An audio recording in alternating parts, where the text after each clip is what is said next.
Good morning, YouTube. Simon Dixon here, and today, after the gym, I want to talk to you about a tweet I got when they were asking about, yesterday I released a video of what to do when Bitcoin crashes, and somebody asked to me, well, what are you going to do when it crashes to zero? So clearly there's somebody that doesn't believe in Bitcoin, which is fine. Everyone is entitled to their own belief.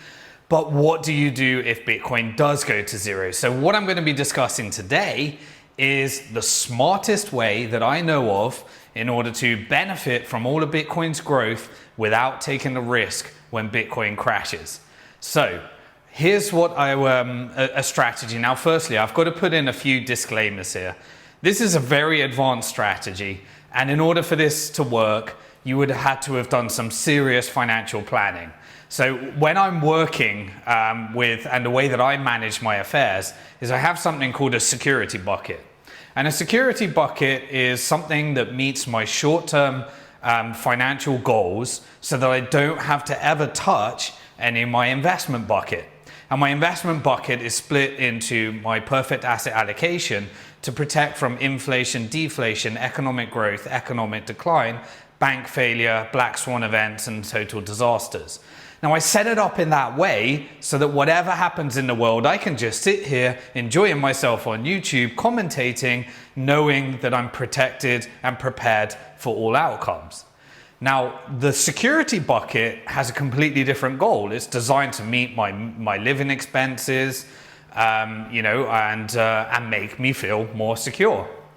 And so what I've been working on recently is a more advanced strategy to protect so that even if Bitcoin goes to zero, which is not an outcome that I forecast, but even if it does, let's put a few crazy scenarios out there, then how do I ensure that I benefit from any growth in Bitcoin at the same time as protecting from the Bitcoin to zero belief?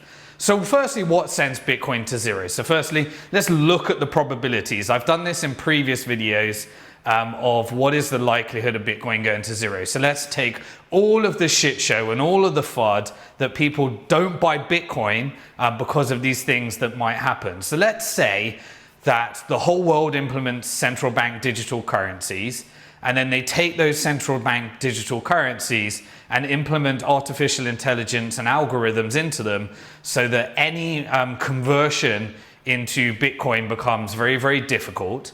And then they ban the ownership of Bitcoin despite the fact that they could collect all the tax on it instead and own all the data at the exchanges and do all the things that governments do care about for anti-money laundering and tax collection. But let's say they don't care about that, so they decide to follow the approach of banning the ownership of Bitcoin.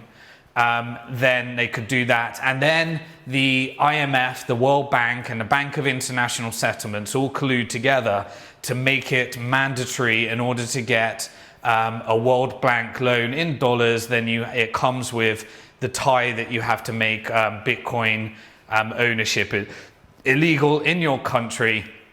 And then they collude together and they implement a quantum computer that takes down the SHA-256 algorithm, and they break the internet, and the entire internet goes down, Bitcoin goes down, all of your online banking goes down, your banks go down, so you lose all of your money, and you have this central bank digital currency that wasn't built on the same algorithm, and the quantum computer takes everything down, and then finally all the gold bugs were right. So let's say that scenario happens and Bitcoin goes to zero, and they can't recover. They can't do a hard fork under a new algorithm because the internet's down and they didn't put enough satellites up, and the doomsday scenario, and we enter into a zombie apocalypse world, and therefore the demand for money that you can own, money that you can spend, and money that has a fixed supply is not useful in the world because it's digital, and therefore you need physical. So that's the doomsday scenario that everyone's trying to protect from, which is the demand of Bitcoin, the price of Bitcoin going to zero because no one wants money you can own, money you can spend, and money that has a fixed supply, digital, hard sound money anymore. So how do you protect from that? Well, the way to protect from that, in my perspective, again, not financial advice, but a set of scenarios that I've worked on that you could actually set up for yourself if you choose, is protect yourself for that scenario, but plan for a better scenario. So, plan for the best, but expect the worst is something you could say, or expect the best and plan for the worst. You could implement both of those. So one way of doing that would be to take a part of your security bucket, and part of my security bucket consists of cash and cash equivalents in the same currency that the majority of my expenses, and Bitcoin where I own the private key in case there's bank failures and I need to access money without, so you have some fiat that meets your expenses without volatility, and then Bitcoin where you own the private key in case you can't access your bank funds because there's a systemic risk in banking, which I've been forecasting for a long time, and it then gets replaced and bailed out by a central bank digital currency. Well, you could take some of the Bitcoin where you own the private key in your wallet, in your security bucket, and you could collateralize it with a lending platform and take out a dollar loan. Now, what does it do if you take out a dollar loan? Well, essentially, you're not selling your Bitcoin. You're not benefiting from the growth of Bitcoin. You're locking it up and you put it in counterparty risk. That does have some risk attached to it. One of the major risks is that the price of Bitcoin crashes and you need more collateral and you get a margin call. A margin call is where they call you up saying, look, you locked up 125% loan to value and you were paying 1% interest on that. We gave you a dollar loan. Now it's approaching where the price of Bitcoin has crashed so much that you need to put more collateral in. You need to put more Bitcoin in. And so you'd have to have enough reserves. This is why sound financial planning is crucial. One of the things I always do before this is do my personal cash flow statement, my personal balance sheet, and work through a few scenarios. We do that with all of our retirement plan B wealth management clients. And make sure that that's covered first. It's one of the first things you do. If you're planning any of these things without that, then you're gambling, you're guessing, and you might be not prepared for certain outcomes and taking unnecessary risks and doing the things that 99% of the crypto amateurs out there trying to invest in get rich quick schemes do. But you could borrow some dollars against it, and then you could use those dollars to invest in gold or income generating assets that benefit from the fiat based Ponzi schemes such as real estate and property. So within your security bucket, you could have enough fiat currency. And remember, the other objection I constantly get, okay, for you, is somebody that got into Bitcoin early to be thinking about these things. I proved last year in 2020 how to do it from scratch, just by taking a percentage of your regular income, and I built it from scratch with no savings. So that objection doesn't exist. And it's by implementing the sound principles that I talked about spending less than you earn, investing the difference and building it up, because I was 100K in debt when I started building a business. And so I'm just trying to help you, not take away excuses, but empower you that there are ways for everyone to implement this if you're open-minded enough to do it. Now, this becomes a bit more advanced what I'm talking about, and there's a danger of just having some information rather than the full information, because these things take sound financial planning and working through that. But you can borrow you collateralize your Bitcoin, borrow some dollars, buy gold and buy real estate. So what is gold? Gold is the doomsday scenario where the internet goes down, there's currency wars, there's global turbulence. That's what gold does. Gold preserves your wealth in those scenarios. It doesn't make you money, but for 5,000 years, gold has preserved wealth for every type of scenario you can imagine, and I don't imagine that changing anytime soon. What is real estate? Real estate is pushed up and propped up by quantitative easing and banks creating money every time they issue a loan based upon being able to repossess your real estate if in the scenario where there's black swan events. So real estate benefits from the fiat debt-based Ponzi scheme, and it can generate income from you. And as long as the Ponzi scheme persists, then it will benefit from those loans being issued, pushing up the price of real estate, and giving you the opportunity to generate some income. But what happens here? Well, let's say Bitcoin goes to zero. Then on the way down to zero, so firstly, actually two scenarios. Firstly, if Bitcoin succeeds, then you benefit from all of the growth of Bitcoin, and you can either borrow more if you want on the way up as your collateral comes through. And this is very important to have your reserve Bitcoin here if you don't want to sell it on the way to zero. Now let's imagine that it does go to zero. Then what happens? You get a margin call and you put some more Bitcoin in. And then Bitcoin goes further and further down. You get another margin call, and eventually you don't have any Bitcoin left. And eventually they sell your Bitcoin, and you end up with a loan and the gold and the real estate. And if you've managed it carefully, then Bitcoin ends up going to zero, and you're completely protected. So under that set of circumstances, if you've done fair financial planning, then you can benefit from the growth of Bitcoin without even having to worry about all the scenarios of why people don't buy it. So then when people just, instead of using some brains and some smarts and planning out based upon their belief, this is what professional money managers do. They model a number of different scenarios, and then they plan out a strategy so that they can benefit from the upside and protect from the downside in a risk-managed approach.